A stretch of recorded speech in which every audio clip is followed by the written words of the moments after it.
Om Swastiastu.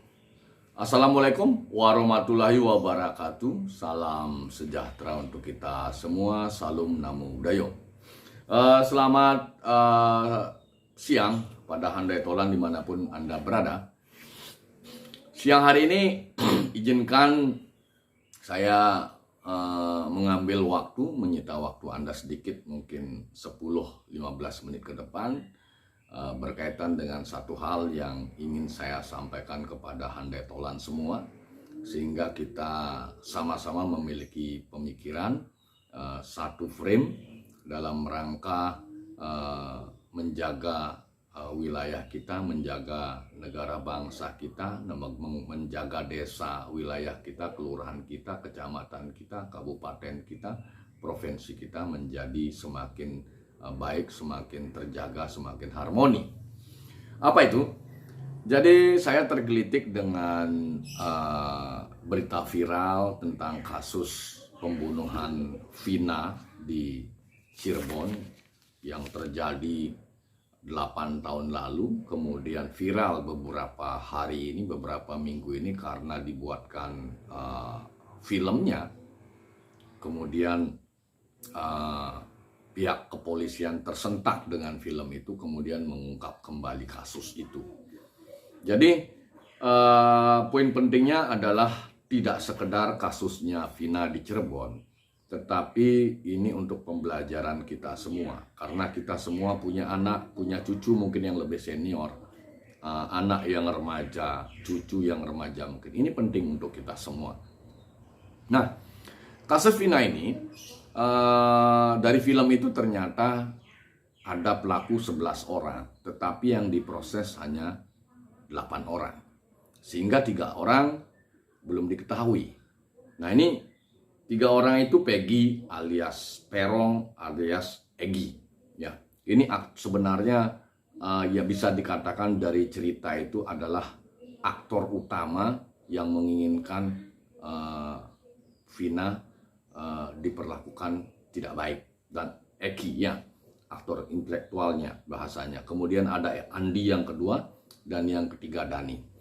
Nah, berkaitan dengan itu ya tentunya sebagai orang Indonesia, warga negara, kita berharap nilai dasar hukum itu dipegang teguh oleh teman-teman di kepolisian Polda Jawa Barat dan di Mabes Polri. Kesamaan hukum, kesamaan di depan hukum, kebebasan berekspresi masyarakat, kemudian solidaritas kita untuk menjaga situasi menjadi aman. Ya, apalagi diketahui bahwasanya ayah Eki korban itu anggota polisi. Jadi tidak ada alasan pihak aparat berwenang kepolisian di Polda Jabar atau Mabes Polri tidak bisa menangkap 3 orang ini. Karena dia pasti manusia, bukan jin dia, bukan setan dia 3 orang ini. Jadi pasti ada cara untuk menangkap 3 orang ini, terutama Egi. Ya. Itu tentang kasus Vina. Nah, kasus ini tentunya menjadi pemantik untuk kita semua di tanah air. Di semua tanah air, di seluruh tanah air. Karena apa? Karena ini fenomena sosial yang tidak bisa kita hindari, kehadiran sepeda motor terutama, entitas sebab adanya geng motor ya sepeda motor. Jadi kehadiran sepeda motor ini secara sosial tidak bisa kita hindari, sehingga dampak ikutannya ada kelompok-kelompok pencinta sepeda motor. Nah, itu membuat ruang para penghobi motor mengumpulkan diri, membuat komunitas. Artinya apa? Artinya pastilah tidak semua geng motor itu jelek, ya. Karena esensi kehadiran pencinta motor itu bukan hanya oknum-oknum geng motor yang bikin rusak, itu tidak. Jadi komunitas motor tidak jelek, ya. Tetapi ada oknum. Nah, ini yang menjadi stressing kita bahas pada siang hari ini. Jadi geng motor itu sudah ada sejak zaman Belanda. Ya, di era zaman Belanda itu catatan saya pertama itu ada Batavia Linjek Club ada di Jakarta. Kemudian Society Concordia ada di Bandung. Itu entitas pertama ada komunitas sepeda motor, tapi positif ya. Kemudian pendirian Institut Sepeda Motor tahun 1951. Ini positif, tujuannya bahkan memberikan wadah penggemar sepeda motor, kemudian mengkampanyekan bagaimana berkendaraan yang aman. Itu tahun 51. Kemudian di Jakarta sekitar tahun 1960 muncul satu geng motor yang aktivitasnya itu, nah ini mulai negatif, balapan liar, kemudian melakukan tindakan kekerasan. Ini oknum bahasanya. Jadi itu awal muncul yang tahun 60 di Jakarta ini memantik munculnya di tempat-tempat lain atau di wilayah lain hingga sekarang ini. Nah, itu yang perlu kita cermati sekarang, permasalahan itu. Ya, tetapi sekali lagi saya katakan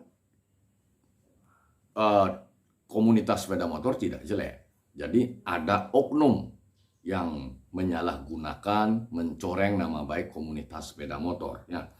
Kemudian di tahun saya lanjutkan lagi tahun 80-90, keberadaan geng motor, komunitas motor semakin banyak, semakin kuat. Ya, saya tidak sebut namanya. Ya. Kemudian di era tahun 2000-an ini, abad ke-21 ini, apalagi memperoleh motor itu, mendapatkan motor itu tidak sulit. Ya, cukup dengan sedikit uang bisa memberikan DP ke dealer, punya sepeda motor. Nah, kemudahan ini jelas akan mendorong tumbuhnya komunitas-komunitas sepeda motor lagi. Nah, apalagi sekarang secara perkembangan peradaban manusia, memang kita lihat anak-anak SMP, bahkan anak SD kelas 6 itu, kelas 5, kelas 6 sudah bisa naik sepeda motor. Dan ini mendorong tumbuhnya komunitas-komunitas motor di kalangan remaja itu. Nah, kalau ini tidak kita atensi, kita cermati bersama, berbahaya. Ya. Saya ambil contoh misalnya di Pulau Bali sendiri. Ya. Di Pulau Bali sendiri saya catat tidak kurang 5 peristiwa ya yang terjadi di tahun 2016, kemudian 2017, kemudian tahun 2018, kemudian tahun 2020 dan tahun 2024 terakhir kemarin. Berarti ada catatan saya sendiri yang saya mengkompilasi dari media-media mainstream, terutama media yang terpercaya, yang bisa dipercaya. Itu 5 peristiwa besar terjadi di Pulau Bali. Ya, contoh satu misalnya, dari yang pertama misalnya, geng motor bernama MS, saya tidak sebut, menusuk seorang pria tanggal 19 Oktober 2016 di Denpasar. Itu peristiwa pertama. Kemudian yang kedua, oknum geng motor di Bali membunuh Prada Yanuar di Nusa Dua tanggal 8 Juli 2017. Kemudian kematian Danius Kababa tanggal 10 Januari 2018. Kejadian di Jalan Raya Dalung, Kuta Utara. Ya. Kemudian kasus oknum geng motor yang melibatkan oknum 14 oknum pelajar di Bali. Jadi begal. Ya. Jadi kejadiannya sekitar bulan Januari 2020, ditangkap oleh kepolisian di Bali. Kemudian yang terakhir kasus seorang pria di Bali tewas dikeroyok di jalan raya Sempidi Dalung itu sekitar tepatnya tanggal 16 Januari 2024. Ya, berarti baru-baru ini.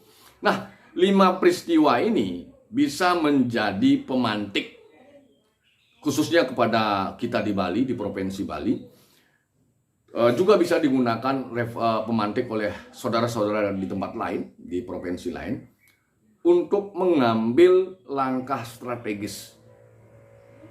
Jadi, bagaimana kita memperhatikan perkembangan anak-anak kita di rumah, terutama yang usia remaja, yang masih belia ini, yang secara psikologis memang sedang mencari jati dirinya.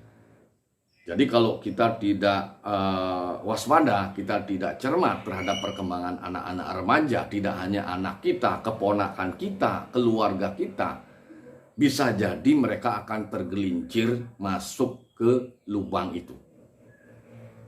Karena salah satu alasan mereka bisa melakukan atau salah bergaul, dalam arti dengan kata lain salah bergaul, itu target sebenarnya mereka itu ingin mencari eksistensi dirinya. Nah, ini hal yang sangat penting untuk kita cermati bersama, dan ini memberikan ruang kepada kita semua, tidak hanya orang tua, keluarga, tetapi juga aparat pemerintah, baik aparat kepolisian di seluruh tanah air maupun yang punya kewenangan mengurus mereka ini adalah pemerintah daerah yang mengurus tentang siswa atau pelajar-pelajar itu, baik yang di level siswa SMP maupun yang di level SMA, SMK itu. Jadi peran guru-guru di sekolah, peran orang tua keluarga, peran aparat pemerintah daerah juga penting, termasuk aparat kepolisian. Perlu sinergi bersama bagaimana melakukan langkah-langkah pencegahan. Misalnya mendatangi mereka ke sekolah mereka dengan satu agenda kegiatan yang harus kita rumuskan bersama. Nah, di Bali sendiri ada satu institusi yang eksistensinya juga sangat bagus, yaitu Desa Pakeraman atau Desa Adat. Jadi perlu ada kolaborasi bersama antara orang tua, keluarga, kemudian antara pemerintah daerah yang di dalamnya ada pengurus sekolah SMP dan SMA, ada aparat kepolisian, kemudian ada Desa Pakeraman. Jadi mari, harapan saya tentunya melalui channel YouTube saya ini, dan nanti akan saya upload juga ke channel podcast saya. Jadi kita tidak bisa lepas tangan, kita tidak bisa mengabaikan persoalan ini, karena ini tidak hanya bisa berdampak terhadap keamanan ketentraman di tengah-tengah kita, tetapi juga berkaitan dengan masa depan mereka yang notabene mereka adalah generasi muda yang harus melanjutkan peradaban di negeri kita ini. Jadi itu hal yang ingin saya sampaikan. Kurang lebih saya sangat berharap kepada semua pengambil kebijakan, mulai dari level pusat sampai di daerah, termasuk yang paling di bawah desa, baik itu desa dinas maupun desa adat, berkolaborasi. Jadi kalau kita sudah waspada, kecil rasanya mereka akan tergelincir pada pergaulan yang salah. Nah, itu mungkin hal yang ingin saya sampaikan. Apabila dalam penyampaian ini ada yang kurang berkenan, saya mohon maaf. Saya tutup dengan menyampaikan Pramesanti. Om Santi Santi Santi. Om. Assalamualaikum warahmatullahi wabarakatuh. Salam sejahtera untuk kita semua. Salam Namo Buddhaya. Selamat siang.